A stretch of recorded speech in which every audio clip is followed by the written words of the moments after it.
Hello दोस्तों, कैसे हैं आप सब लोग। आशा करती हैं आप स्वस्थ हैं, तन से मन से धन से। आपको ढेर सारी शुभकामनाएं कि आपने सुंदर सपने संजोए अपने आने वाले दिनों के लिए, और बहुत बहुत बधाइयाँ कि आपने अचीवमेंट्स बहुत कड़ी मेहनत और कड़े संघर्षों के बाद हासिल की है।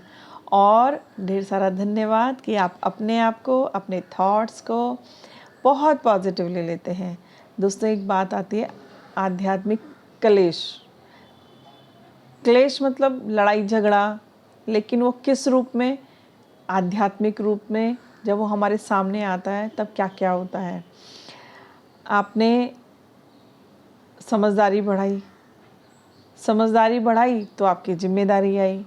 आपने जिम्मेदारी की और आपने उस जिम्मेदारी को पूरा किया। उसके बाद जैसे ही आपकी जिम्मेदारी बढ़ी तो आपके सोचने और समझने की शक्ति भी बढ़ी।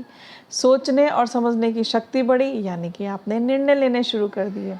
अब जब आप निर्णय लेना शुरू करते हैं और अनकंडीशनल ऐसा प्रेम आप उस जिम्मेदारी के साथ निभाते हैं, तो यहाँ पर आध्यात्मिक परीक्षाएं शुरू हो जाती हैं।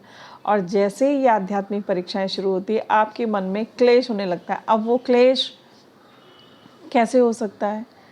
जैसे कि जैसे ही आपके निर्णय लेने की क्षमता बढ़ी, अचानक से आपको लगा कि अरे ये तो गलत हो गया, ये तो सही हो गया, मैं तो सही सही चल रहा था, फिर ऐसे कैसे हो गया, मैंने ये गलत निर्णय कैसे ले लिया, या मैंने सही ले लिया। अगर गलत निर्णय आपने ले लिया तो आप क्या करेंगे? गिल्ट में चले जाएंगे। फिर अब परीक्षा का समय शुरू हो गया। अब आप उस गिल्ट में कितनी देर रहेंगे? अगर आप उस गिल्ट में गए, आपने उस सिचुएशन को देखा और तुरंत उस गिल्ट से बाहर आ गए। क्यों? क्योंकि आपने उसी समय निर्णय लिया, मुझे इस गिल्ट में नहीं रहना है और मैं इससे बाहर निकल करके इससे भी अच्छा कर सकता हूँ। यहाँ पे आपका आध्यात्मिक क्लेश खत्म हो गया। आपने यहाँ पे जीत हासिल कर दी। उसके बाद जैसे ही अगर आपको लगता है कि आपने निर्णय सही लिया है, तो आप दम्भी हो जाएंगे, आपके अंदर ईगो आ जाएगा। और जैसे ही आपको लगेगा कि हाँ, मैं ये काम मैंने किया है, इस काम को मेरे सिवा कोई नहीं कर सकता था, लेकिन अगर आपने जैसे ही ये सोचना शुरू किया कि मैं ही निमित्त हूँ, मैं इस काम को केवल करता हूँ, करने वाला तो ऊपर वाला है, करने वाला तो सुप्रीम बीइंग है, करने वाला तो दैवीय शक्तियाँ हैं, मैं तो निमित्त मात्र हूँ, मैं तो माध्यम मात्र हूँ, वहीं पर आपका ईगो ख़त्म हो जाता है। और जैसे ही आपको ये समझ में आता है कि मैं सही हूँ या गलत हूँ और मैं किस तरीके से और अच्छा कर सकता था, आपका आध्यात्मिक क्लेश यानी कि एग्ज़ाम यहीं पर ख़त्म हो जाता है।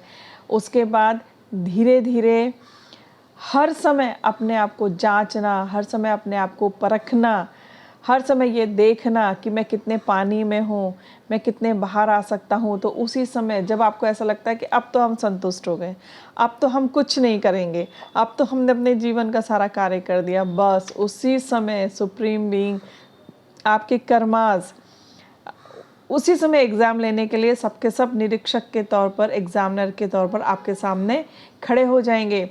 ये परखने के लिए आप हंसना तो नहीं भूले, आप अपनी बात सही तरीके से रखना तो नहीं भूले, आपने अपने जीवन को बहुत ज़्यादा सीरियस तो नहीं बना दिया, आपने जो ये सामाजिकता है वो निभाई कि नहीं निभाई, जो जिम्मेदारियाँ आपको दी गई थी वो आपने सही तरीके से की कि नहीं की।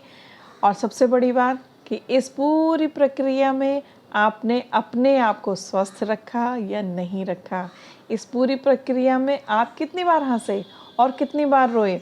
अगर आप रोए ज़्यादा और हंसे कम, आप बैलेंस नहीं हैं, दोबारा से परीक्षा देनी पड़ेगी।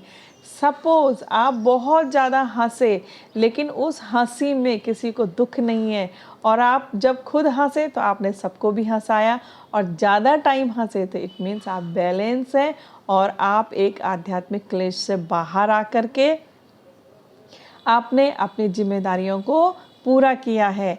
अपनी संतुष्टि को पूरा करने के लिए आपने फिर से एक नई जिम्मेदारी ली, और इसी तरीके से आप अपने जितने भी आध्यात्मिक क्लेश हैं, गिल्ट होना, परेशान होना, रोना धोना, इन सब को आपने हटा दिया और सुपर पावर को हासिल किया है।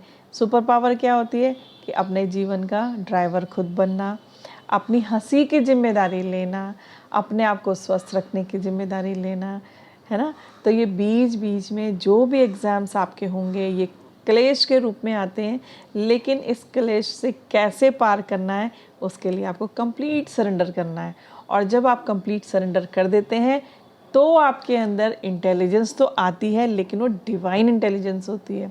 और उसके बाद जब आप अपनी जिम्मेदारी लेते हैं, अपनी जिम्मेदारी के साथ साथ उन सभी की जिम्मेदारी लेते हैं जो आपसे रिलेटेड हैं और जो पूरी तरह से आप पर डिपेंड करते हैं, है ना। तो जिम्मेदारी लेंगे तो संतुष्टि बढ़ेगी, संतुष्टि बढ़ेगी तो एग्ज़ाम होगा, और एग्ज़ाम होगा तो आप 100% पास करेंगे। क्यों? क्योंकि आप अनकंडीशनल लव करते हैं। ठीक है दोस्तों, थैंक यू सो मच।